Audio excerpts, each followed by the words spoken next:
भारत माता की जय।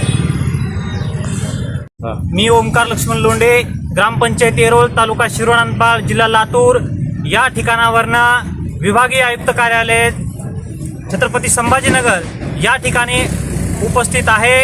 मागच्या 6 दिवसापासून आमचा माणूस श्री ओम भैया माळी हे विविध विकास कामाच्या चौकशीसाठी भ्रष्ट व्यवस्थेच्या विरोधामध्ये उपोषण करत आहेत। उपोषणकर्त्याचा आजचा हा 6वा दिवस आहे। 6 दिवस झाले असून अद्यापर्यंत प्रशासनाने कुठल्याही प्रकारची गंभीर दखल या ठिकाणी घेतलेली नाही। मी या व्हिडिओच्या माध्यमातून, आपल्या न्यूज चॅनलच्या माध्यमातून प्रशासनाला स्पष्ट भूमिका स्पष्ट करतो। जर माझ्या उपोषणकर्त्याला कुठल्याही प्रकारची काही हानी झाली किंवा उपोषणकर्त्याबद्दल जर काही उपोषणकर्त्याची प्रकृती ही गंभीर आहे, जर त्याला काही धोका निर्माण झाला तर आम्ही प्रशासनाला सोडणार नाही। आम्ही लातूर जिल्ह्यावरनं, तालुका शिरोळ, गाव येरोळ या ठिकाणावरनं छत्रपती संभाजीनगर आयुक्तालयाच्या समोर आलो आहोत। तरी असं असताना सुद्धा आयुक्त कार्यालयाचा कुठलाही आयुक्त आमच्यापर्यंत येण्याची तयारी दाखवत नाहीये। ते आम्हाला फक्त ऑफिसकडे बोलवतात, परंतु कुठल्याही प्रकारे ते इथपर्यंत पोहोचत नाहीत व आमच्या प्रकृतीची चौकशी स्वतः कधीही करत नाहीत। येरोळ ग्रामपंचायतमध्ये कोणकोणता प्रकारचा भ्रष्टाचार झालेला आहे? येरोळ ग्रामपंचायतमध्ये मुतारी असेल, गटारी असतील, नाली सफाई असेल, विद्युतीकरण असतील, दलित वस्ती सुधारणा योजना असतील, या सगळ्याच प्रकारामध्ये 15वा वित्त आयोग असेल, मनरेगा असेल, या प्रत्येक योजनेमध्ये विविध प्रकारचे घोटाळे झालेले आहेत। खरेदी विक्रीमध्ये घोटाळे झालेले आहेत।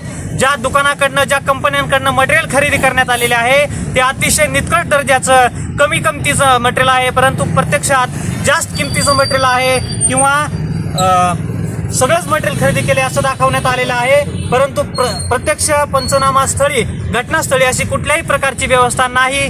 हे भ्रष्ट शासन, भ्रष्ट व्यवस्था, पंचायत समितीचे अधिकारी हे अतिशय भ्रष्ट होत चाललेले आहेत।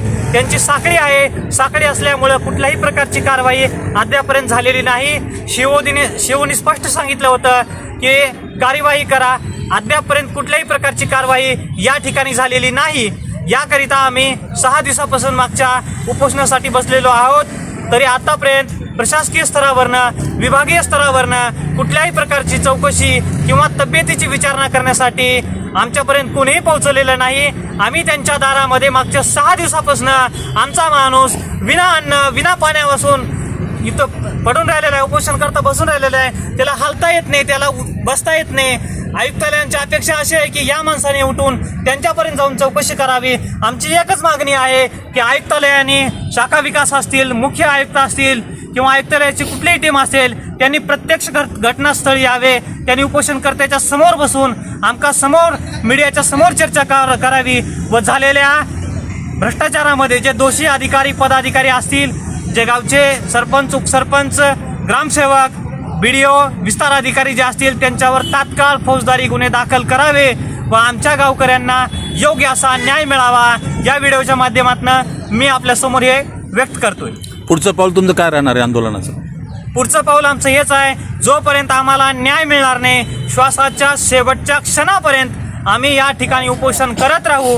हेच आमचं शेवटचं पाऊल या ठिकाणी असणार आहे। तुम्ही म्हणता भ्रष्टाचार झाला, तर पुरावे आहे का तुमच्याकडे? भ्रष्टाचार झाला याचे 3000 पुरावे आमच्याकडे अवेलेबल आहेत आणि हे तुमच्या डोळ्यांना आहेत, दिसते, तुमच्या व्हिडिओमध्ये दिसते, पुरावे आहेत। COचं पत्र आहे, BDOचा अहवाल आहे आमच्याकडं। इथनं आयुक्ताकडनं गेलेला आहे की कारवाई करा, तात्काळ कारवाई करा, असे आदेश असताना सुद्धा कारवाई होत नाही। याचा अर्थ असा आहे की हे गेंड्याच्या कातडीचं प्रशासन आहे।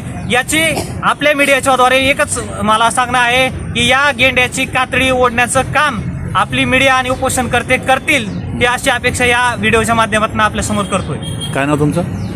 मी ओमकार लक्ष्मण लोंढे।